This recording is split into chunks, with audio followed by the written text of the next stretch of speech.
My name is Paul Ashwood, and I recently joined Cymulate back in April as the Senior Product Marketing Manager for Cymulate. And I'm joined today by David Kellerman, who's our Field CTO. So Dave, why don't you go ahead and introduce yourself and tell us a bit about the role that you play within Cymulate. Sure, absolutely. Thank you, Paul. Happy to be here speaking to you today. So yeah, I'm here with Cymulate for the past 4 years. I've done multiple roles working on the field with our customers. I hope I will be able to provide some insights from the field, from our experience with different organizations all across the globe. Looking forward to it. All right, thanks, Dave. So the principle of security validation is a fundamental principle within cybersecurity aimed at ensuring that systems, applications, and processes are secure and operate as intended. This principle was established by Cymulate, and really we want to emphasize, as we look at security and the applications and processes that are defending the organization, how do we know that those are operating as intended? Organizations invest significant amount of money and time and resources into their security controls, their security processes, and their defenses. But how do you really know if those controls are operating as intended? And so that is what the principle of security validation is all about. But of course, that's a relatively simple statement to make. What we really want to look at is what are the key essentials and the best practices that really underpin that principle of security validation. And here we're talking about the validation of security controls, the validation of immediate and emergent threats, and the validation of operational response. When we talk about security controls, we're really talking about technologies, the controls within the security stack that are really there to defend the organization against cyber attacks. And then validation against what are the latest attacks and threat activity that are actually occurring in the wild. And then, of course, we want to look also at the people and the process side of things and look at the operational response. And this is where we start to get into things like red team exercises, where we look at how our security operations team responds to those types of threats. One of the key essentials there, of course, is how do we go about doing this validation, this testing of controls and threats and operational response. And it's all about the simulation and modeling of attacks. So Dave, what do you see out there among our customers when it comes to doing breach and attack simulations? Yeah, so first of all, I think that the breach and attack simulation approach and the approach of continuous validation, adopting this principle of security validation, is becoming more and more broad. More organizations understand that doing an annual PT is important, mainly for, I would say, due diligence and for regulation purposes. But if you really want to be secured, you need to do much more. And I would say that you can think about it in the approach of if you have a production server, you monitor its, I would say, CPU, you monitor its memory, you monitor basically many different aspects of it. But when it comes to your security, do you really monitor how secure you are, how effective your security controls are, or not? Which leads me to another point here, that you have vulnerability scanners to scan for vulnerabilities. You have CSPM to find cloud misconfigurations. But when it comes to security controls, you have breach and attack simulation. And that's really what we see with our customers adopting this approach. Yeah, absolutely. It's one of those things where you have controls in place. You spend a lot of time configuring those controls, tuning those controls. But how do you really know that those controls can stop the latest threats? One way to find out is to actually suffer an attack, which is not a good time to find out that your controls have failed to stop that attack. So the best way is to actually simulate that breach, simulate the attack, and just determine how effective your controls are. Just touch on compliance verification there, Dave. Yeah, I think that the main place where the actual validation and security validation comes in compliance. First of all, it may tick many boxes in terms of your need to prove that you are secured, and there are many different regulations and different standards that require that you comply with that by the way of assessing yourself with different ways and techniques. But besides the fact that it can be a security assessment of its own just by running a BAS solution, it's also a way to demonstrate your regulator, your auditor, that you are indeed compliant, that you have email gateway in place, that you have the anti-malware in place. So it's another way to prove and provide evidence for your compliance, which is much more, I would say, strong and much more valuable than just saying, yeah, I have the product, but does it really protect you? And I think that this is where we can actually help with the compliance verification by adopting this principle. Absolutely. And, for those who are within our audience who from the European nations, they're dealing with a new regulation called DORA. DORA is specific to financial institutions, but also relates to any provider who's providing services to those financial institutions. And the DORA is the Digital Operational Resiliency Act. And it's all about ensuring that the applications and systems that really drive the global financial world, that those are resilient against different threats. And I think cyber attacks certainly stands out as the biggest threat and risk area for financial institutions. So what you're going to hear about today in terms of the best practices is really relevant to DORA. The solution that we talk about within the Cymulate platform is really going to be a large step forward for anybody who's seeking DORA compliance. The last essential I just wanted to touch on here is continuous improvement. And security validation is really a game of continuous improvement. You spoke about pen testing, annual pen testing. When we look at the different controls that we're going to look at today, and we're going to talk a lot about frequency of testing and validation and volume of testing and validation.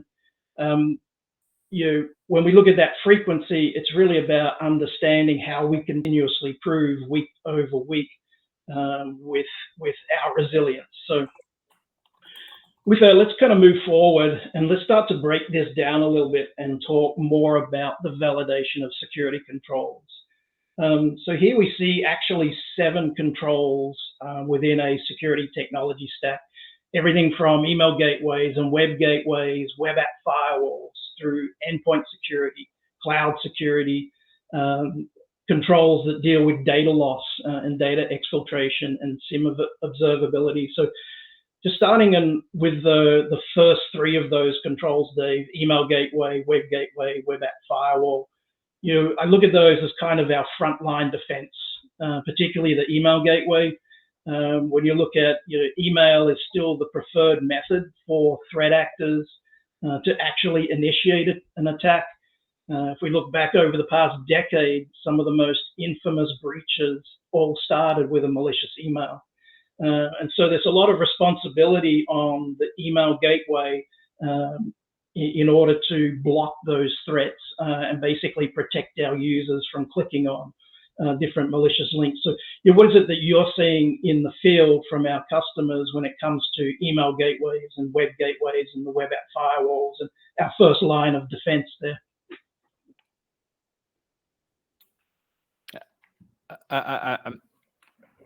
I'm sorry, Paul.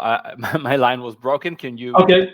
Yeah, I was talking about the email gateway, web gateway, and the web app firewall. And what is it that you're seeing from a customer perspective when it comes to those types of controls and how effective they can be? Yeah, I think that the perimeter level controls, if we call them this way, first of all, they're crucial. Just as you mentioned, they're the first line of defense that attackers would probably face. Now, when we actually look at the types of validation recommended in this principle here, whether it's malicious links or attachments for email, and we will get more deep into the email example shortly. Or whether it's malicious payloads and links on the web gateway and firewall, web application firewall. Of course, there are many different stories that we found out there with our customers, and I will just maybe pick one example about a web gateway. A story that we had with a financial investment organization, where they were literally perfect. They had a very good security baseline on their web gateway.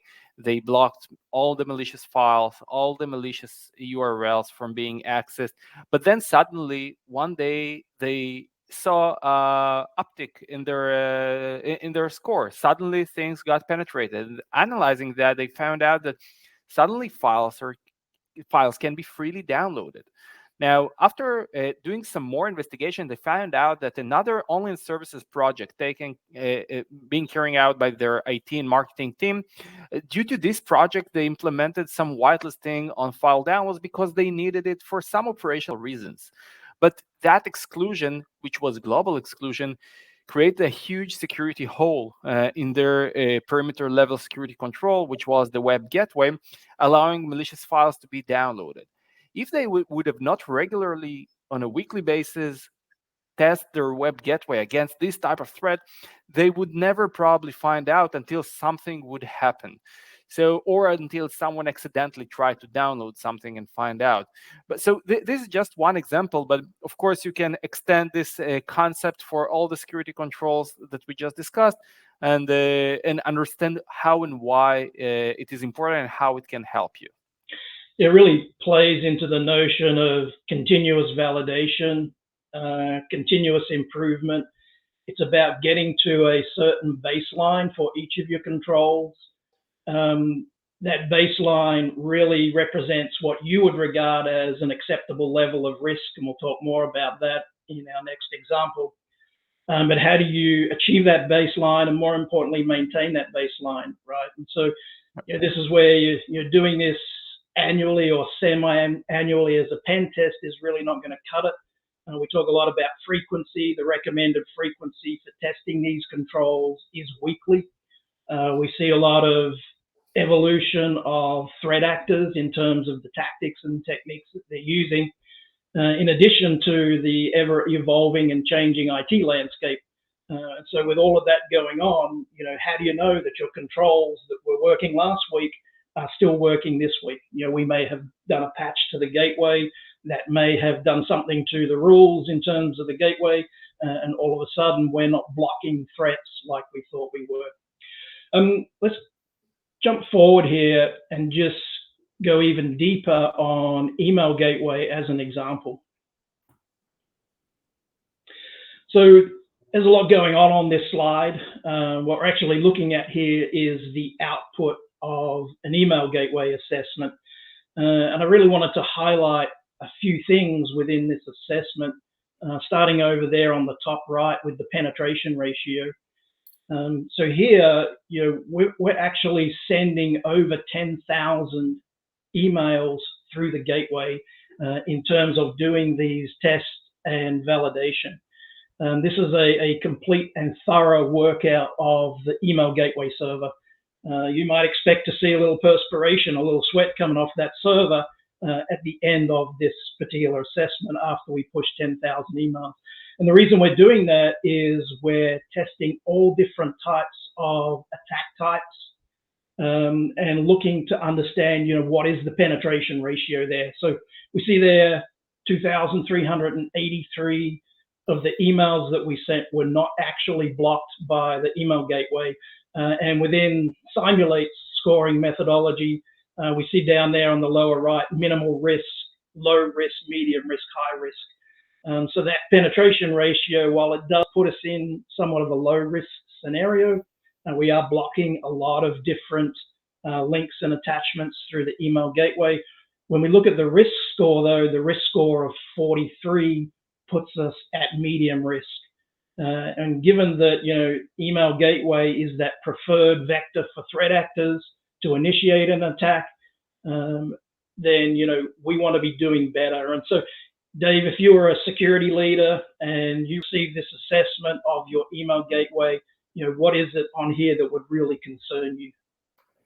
So first of all, there are many things that would concern me about this particular report. Happily, the reports we usually see are slightly better, but not all of them, and that's very interesting to see. Now, looking here, first of all, I think that as a leader, what it immediately brings to my eyes is where I need to improve, where I have some challenges, where I have problems. I can definitely say that I have challenges in exploits, links, true file type detection, code, and email body. So that immediately will make me address the question to my engineers and ask, hey, what about that? Now, going up one level below, I would say that it probably indicates that I didn't fully implement the link filtering, the URL filtering my email gateway has. Or on the other hand, we implemented that, but we didn't actually increase the sensitivity level of that. For instance, this is just to the example of links. Now, what we usually try to do is to find the minimum effort to make a maximum impact. So putting aside for a second the links, we can look on the right hand of this report over here and focus for a second on the fact that there are so many executable files that getting through my email gateway in this case. So one of the best practices to deal generally with threats and with risks is what we call attack surface reduction. It means that if we don't need something, we probably eliminate that, we probably prevent that and close this potential hole just by not allowing exe files coming over email, because the average person in an organization doesn't really need an exe file to be received over email. And if they need exe files or com files or any other binary, there are different accepted and common methods to retrieve these type of files. So I think that the main thing we can take out of here is, if before seeing this report, I could assume that, yeah, I have email gateway and I'm probably protected over my email. I didn't really know. I just assumed that. But having this in front of me can really reflect to me what's my actual efficacy, not based on assumption, but based on data. Yeah. And, as you look at this, and you might be concerned about ransomware, but here we're actually doing pretty good in blocking ransomware threats. What we're not doing so good at is malicious links. And so we definitely want to go and configure and tune that email gateway to block more of those links, bring that score down, monitor that score over time, really get it to a score of 33 or below is what we would generally regard as an acceptable level of risk.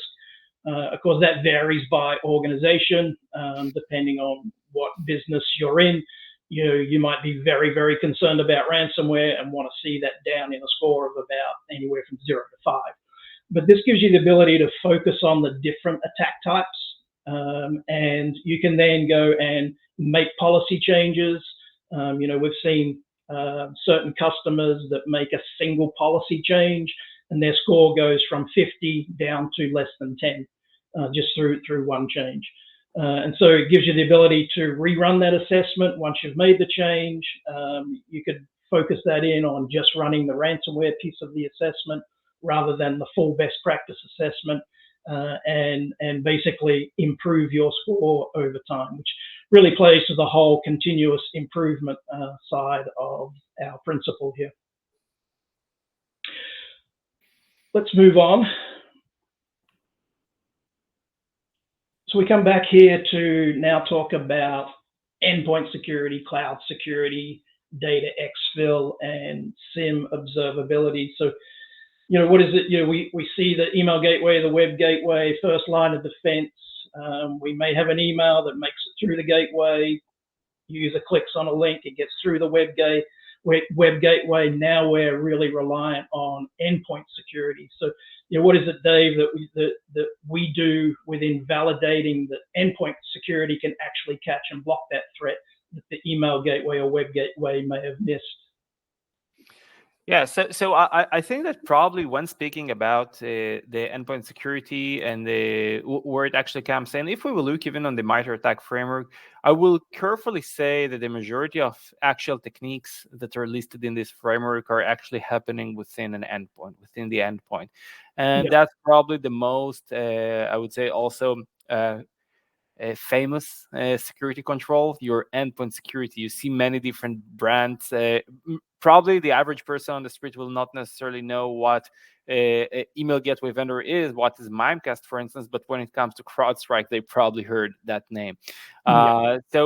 But besides the fact of the great PR that this technology and this layer has, I think that the real point here is really being able to validate that your endpoint security as some sort of the last line of defense is really performing as expected. And another thing here is the emerging threats. The techniques are continuously evolving, continuously changing. Can you be sure that the techniques that you tested today and you are protected against will be the same techniques tomorrow? We see the techniques, and even the MITRE ATT&CK framework is continuously updated. There are new techniques for other types of threats. There are different vulnerabilities that are being exploited. And it's very important to ensure that, first of all, your policies are up to date. You keep using and leveraging the engines these endpoint security vendors provide. That this security control layer, as your last layer of defense in the organization, really performs as expected. Okay. We'll come back to cloud security because we're going to look at that in a little more detail. From a data exfil point of view, this is really about data loss. Once a threat actor makes it into an endpoint, typically they're looking to do a couple of things: achieve lateral movement, and so we'll look at some validation tests for lateral movement in just a minute. They're looking to find some type of system of value so that they can exfiltrate data. And within that data exfiltration, we're testing all types of different transport methods, different protocols, FTP, SMTP, HTTP. Are we able to move data off of that device using these different transport methods? Or we could be using different cloud-hosted services or collaboration apps. Are we able to exfiltrate data over Slack? Are we able to exfiltrate data off of a USB device? We can actually simulate those types of transport methods and test for all of those for data exfil. SIM observability also is very important here. We see a lot of these controls, they're doing their job, they're doing prevention. Take EDR as an example, if it's preventing some type of malicious behavior on the endpoint. But if we're not aware of that within the SIM, then we don't know that there's activity going on, that there's potentially a threat inside the environment. When you talk about ATPs, advanced persistent threats, they're operating in stealth mode. They're trying to move around the environment, go undiscovered, go undetected. And so having detections appear in the SIM is important. We'll talk more about that, how we do those detections shortly. So let's move on and talk a little bit about cloud security here. And let's take a look at this chart regarding cloud security controls. And Dave, why don't you walk us through this chart? Yeah, absolutely. So I think that cloud probably is one of the most trending topics. But what is interesting is that, and we meet it with many different organizations in the world, is that everyone wants to do things for cloud, securing the cloud, but also running validations against the cloud. And they continuously keep asking us, hey, Cymulate, what can you do? What can you validate in the cloud?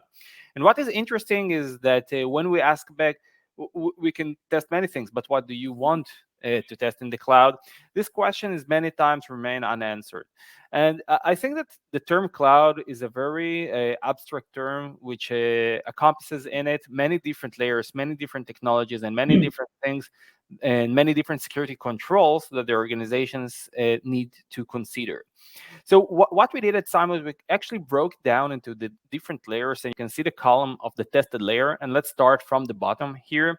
So we start with the infrastructure, which is basically the cloud management, the cloud layer, the console of your AWS, Azure, or GCP. You can see different security controls on the left, one column to the left, where we see in this layer CSPM, CNAP, whether it's CWPP or other controls. But more than that, we see a lot of SIEM over here, and getting detections there.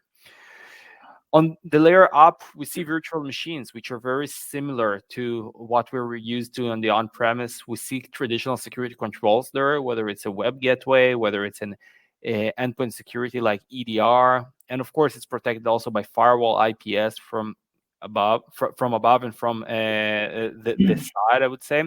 And finally, we go up to containers, where we see much more cloud workload protection platforms.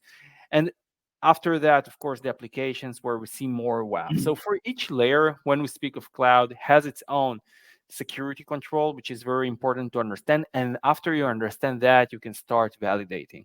And for each one of the security controls and in the layers of the cloud, you have the dedicated test cases, whether it's different assumed breach assessments for the infrastructure, performing privileged activities, whether it's executing MITRE attack techniques on your hosts, on your VMs, whether it's direct container activities like container escaping or crypto mining on a container, and finally, different OS top 10 against your cloud web applications.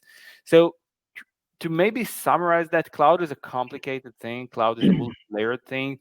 It's very important to fit the actual assessment, the actual validation to each layer to really get defense in depth in your cloud, and not only say, hey, I did one PT, my cloud is safe, but until you don't really break it into the layers, test every security control separately, you do not really achieve the defense in depth. So if we're running a web application in the cloud, we're going to test that web application using the same control as what we do for the WAF, whether that was running on-premise on a server on-premise or running in the cloud. It's the same control that we're going to test against. Similar to if we're running a Windows virtual machine in the cloud, we're going to use the endpoint security assessment to determine how effective that is. I want to spend a little more time and focus on container engine and Kubernetes and K8 clusters. Kubernetes has somewhat become the de facto standard now for security orchestration. A lot of organizations are moving workloads to the cloud into containers managed under Kubernetes, some very large Kubernetes clusters. And I just wanted to draw your attention to an assessment that we created within the Cymulate platform specifically for Kubernetes and container security. And here we've actually created these test scenarios, 29 different test scenarios across different phases of the MITRE attack framework, everything from initial access through to discovery. And these are the types of malicious behaviors that threat actors would undertake to get inside of your container environment, your Kubernetes environment, and discover information about it. And we went from initial access through to discovery. If they make it this far in the process, they're pretty much free to do whatever they want inside of that Kubernetes environment. And so this set of tests actually will determine how effective our controls are for protecting Kubernetes and containers. And when we look at the results of running these tests, so we set these tests up within the Cymulate platform for Azure, for AWS, and for GCP. They're 3 separate tests running each of the different 29 test scenarios. And what we did was actually created an environment that used the standard native security controls for those platforms. So Azure Cloud Defender, AWS Guard Duty, and GCP Command Center. It's important to understand that this is the native out-of-the-box deployment of those security controls. So we didn't go in and do any tuning or anything like that. But you might think that those controls are effective and will do the job and protect the environment. But when you look at the detection rates, that's not exactly the case there. Here we see like Azure detected 19 of the 29 different scenarios. We look at GCP, it detected only 7 of those 29 malicious behavior scenarios. And across the board, more than half of the attack scenarios that were carried out by our research were not detected by those native security controls. Right, so this is quite common with any security controls. There's configuration, there's tuning of those controls that is required. It's continuous because of the evolution of threat activity and the evolution of the IT environment itself. And so when you look at something like this, you could take these templates that we have set up in the Cymulate platform, you could go run those against your own Kubernetes environment, regardless of what tools you have in place. It's going to tell you, are we able to detect the malicious behaviors that are typical of how threat actors get into these types of environments.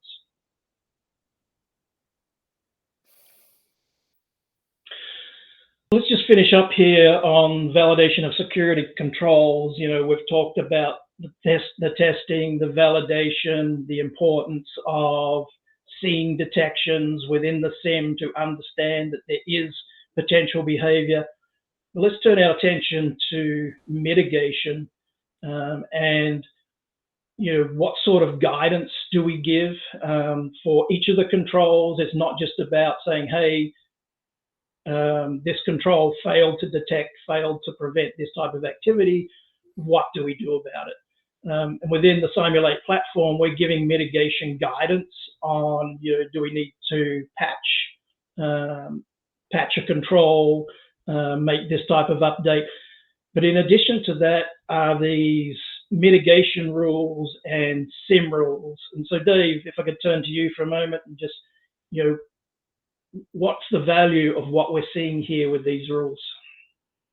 So first of all, I think that's a direct segue from the previous slide where we saw that the security controls for Kubernetes, for instance, they are detecting something, but out of the box with the predefined rules, their detection is limited.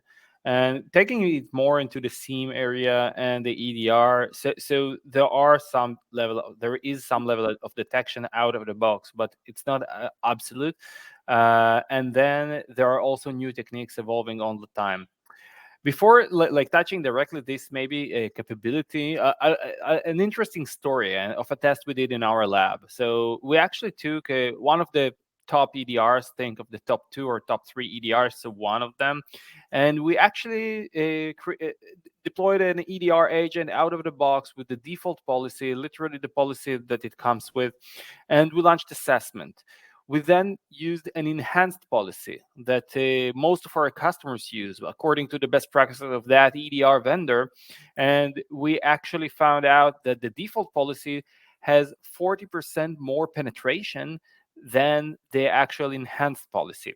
So even the EDR vendors are providing out-of-the-box default policy, which doesn't prevent all what can be prevented. And they themselves recommend you to implement enhanced policy to get better detection. Now, that leads me to the next thing here, which is the actual option to be more proactive and add more rules based on your assessment.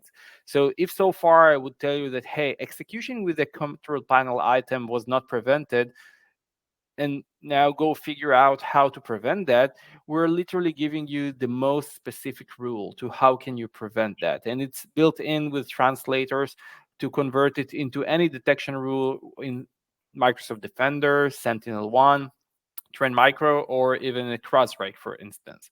And the same idea applies also with the Sigma rules for SIEMs.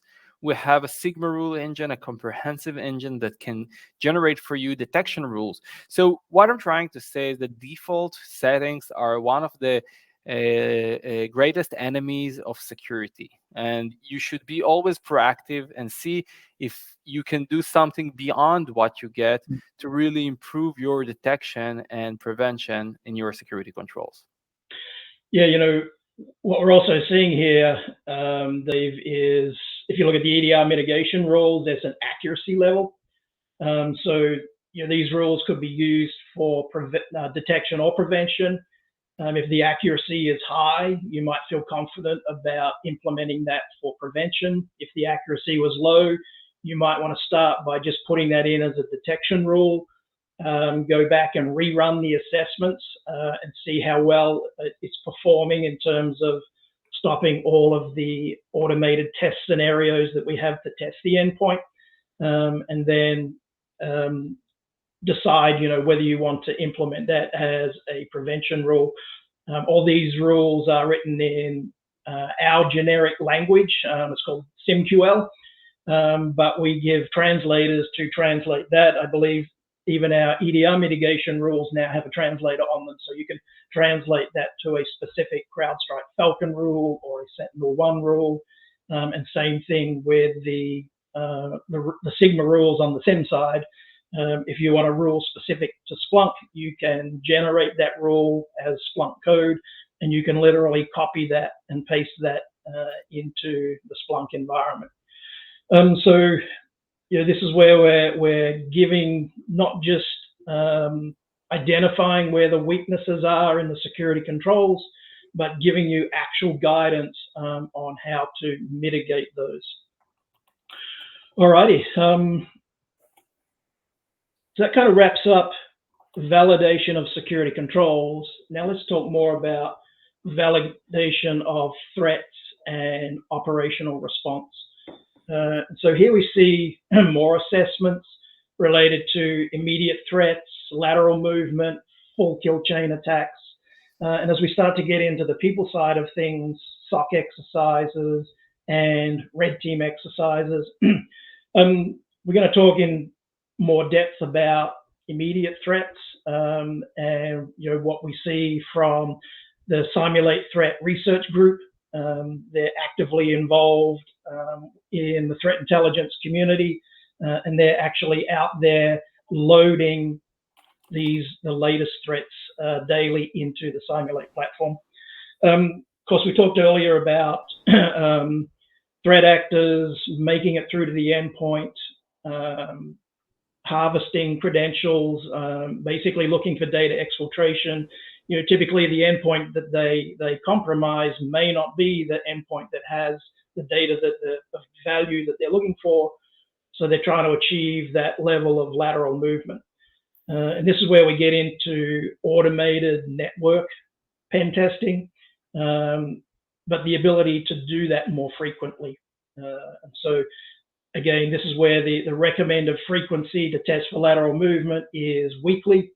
And here we're doing all sorts of methods that we're testing related to finding credentials, credential harvesting, password spraying, relay attacks, brute force, Kerber roasting, many, many different types of methods that we use to gain access to credentials. And from that, how can we move laterally across systems? So anything to add there, Dave?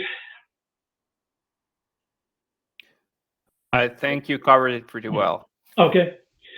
When it comes to full kill chain attacks, SOC exercises, and red team, this is where we're actually taking things like different APT groups, Cobalt Group, Ocean Lotus, and actually creating full kill chain scenarios.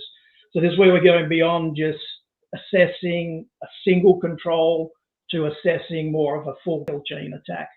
And when we get into some of the red team exercises, we'll actually run phishing campaigns, sending emails directly to end users, trying to get those users to click on a link, and from there we'll initiate a full kill chain attack and just see how far into the network can we penetrate against that attack. Let's talk a little bit more about immediate threats. So this is one of the main features of the Cymulate platform. As I mentioned, we have the Cymulate threat research group They're very active in the threat intelligence community. They are taking these threats that emerge daily. So every time a new CVE release is released, that CVE is loaded into the Cymulate platform as an immediate threat. And so the big question, on everybody's mind whenever they read about a new threat is, are we vulnerable? Are we exploitable to that threat? And within the Cymulate platform, you can actually set the platform up to auto-run these tests. So every time we load a new immediate threat, we're going to test that against the controls, against the email gateway, the web gateway, the endpoint, and the network, and determine, are you actually exposed to that threat? And if you are, we're actually going to automatically send out emails of the assessment to various security leaders that say, hey, we're exposed here. And from there, you follow the guidance on, what you might need to do to go and configure and tune your email gateway or your web gateway or your endpoint. Rerun that assessment and eliminate those exposures.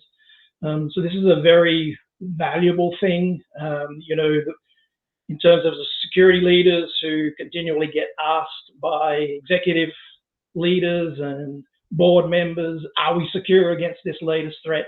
Now you have empirical evidence that you can show that, hey, we were exposed, but we've mitigated that threat. Anything you'd like to add there, Dave, on immediate threats? Yeah, I think maybe the only thing here is that many times we hear, like in the news, that there is a particular threat targeting airlines, targeting hospitals, and think of it that probably not. Sometimes it targets them all exactly the same time, but sometimes it comes one after the other, and if you pick it immediate enough, if you pick it quick enough, so you could be already validated against these threats, and maybe you will find out that you need to put in some mitigations and actually have the chance to implement them before the actual threat really hits you. So that's, I think, a very important point, to really be able to respond fast, and of course also report up your actual exposure to that or your actual resilience. Absolutely. So let's talk about phishing campaigns and full kill chain attacks. We've talked a lot about the email gateway as our first line of defense. This is where those phishing attacks come in.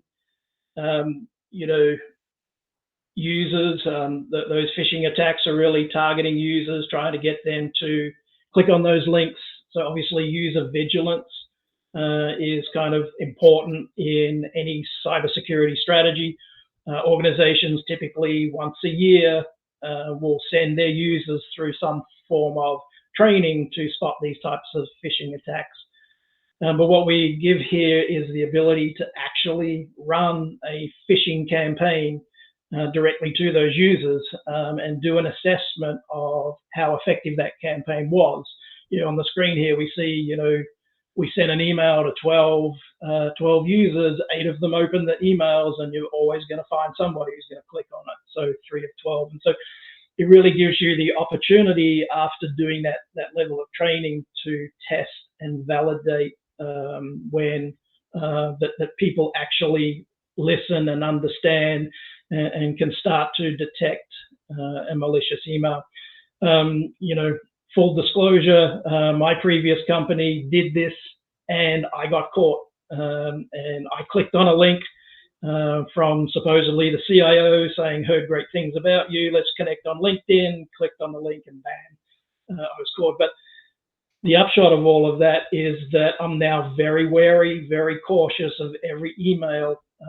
And so doing those types of, call it a red team exercise, I think is very valuable here. Talk to us a little bit about kind of the full kill chain attacks on the back of doing those phishing campaigns, Dave. I think that eventually many organizations and many leaders want to know, okay, we test the different security controls in the layers, but tell me the bottom line. This campaign is actually getting through or not getting through, considering all the different layers and considering the users. And I think that this test really allows you to report a bottom line. Considering all the different layers of security, when you take the full kill chain from A to Z, do we actually manage to block that or not? And I think that's the actual point here. Before we move on, Paul, I can see that there are two questions here in the chat that we maybe go through. Okay. So would you like to read them Yeah. through? For some reason, it's not opening the question panel. Can you address Yeah, those questions for me, Dave? absolutely. So first question is more about do Cymulate test live IOCs, C2, and different malware in the actual environment? And the answer to that would be that it really depends. Some of the tests will include actual malware samples. Of course, Cymulate tests it in a safe way. That we do not execute real live malware within your environment. We don't want to take the risk of that, but we will certainly execute all of the techniques that this malware would probably do, whether it's credential dumping, whether it's network mapping, and more and more. So it's a kind of a combination to be able to detect both real malwares, but also their behaviors, but in a safe way without actually execute them. Yeah, I think it's a key point that we need to stress on, that all of these assessments are run in your production environment. They are production safe, though, as Dave just mentioned, but that's really the true way to understand the exposure that you have there. So, as we speak, there are more questions coming in, so I will just quickly cover go them. with the questions, Dave. Yeah, so we just go on time. So another question is, do Cymulate offer out of the box campaign TTPs for associated with specific APT groups to test them against different security controls? And the answer for that is absolutely yes. And we keep adding them more and more as we go by. So we keep adding them. You have predefined templates, but more than that, you can also create your own template. And another interesting point about that is that Cymulate also added recently an AI capability that can take any threat out there. You can provide us with an article, with a PDF, and that AI copilot will actually help you to generate your actual assessment based on the particular threat research that you have. Yeah, absolutely. And even what we see on the screen here are different threat groups: Lazarus Group, Cobalt Strike, Conti, Medusa. You can run those scenarios and determine how well you are protected. We see drive-by compromise there. We made 100% execution of that full kill chain, so nothing was stopped. Versus Cobalt Group, where they didn't get very far into the kill chain before we stopped it. And so all of that is available in the Cymulate platform. Is there any more questions we want to address, Dave, or shall we move on? Yeah, I think we can move on. Maybe if we have time at the end, we will address them. Okay, so kind of as we start to summarize this, principle of security validation, and the automated testing that we do, it's really about moving from a defensive position to an offensive position.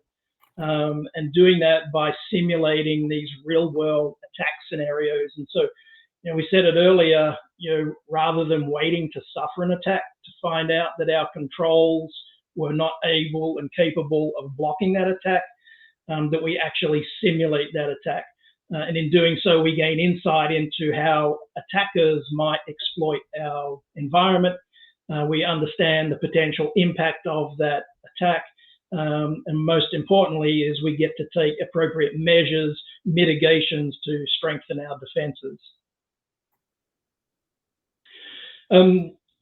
Here we have this image that really came from Gartner around key objectives of blue, red, and purple teaming. And the Cymulate platform covers all of these areas, from vulnerability assessments, vulnerability scans, to attack surface management and what blue teams are doing regarding exposure validation. Of course, the core competency of Cymulate is breach and attack simulation. but we also saw that we do the automated network pen testing through our Hopper module, and then we go into the full kill chain attacks using our continuous automated red teaming capability. So it's really the platform becomes a catalyst for purple teaming, and really bringing the integration of your offensive red team together with your defensive blue team, and creating a more holistic approach to how you validate security and exposure. And ultimately, this is about, increasing your cyber resilience level, which if I go back to the DORA regulation, that's what the DORA is really designed to do. It's all about improving cyber resilience. And at the end of the day, this is about building confidence in your cybersecurity program so that when you get asked that question as a security leader, are we secure? You can answer with confidence, and you have evidence.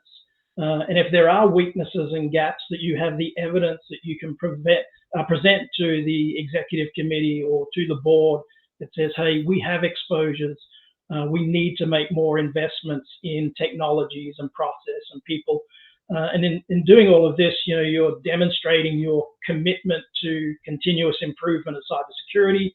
You're adopting that offensive testing mindset. You're building that trust with your customers, your partners, and stakeholders. And at the end of the day, you're saying that we take security seriously and are proactive in safeguarding your sensitive information.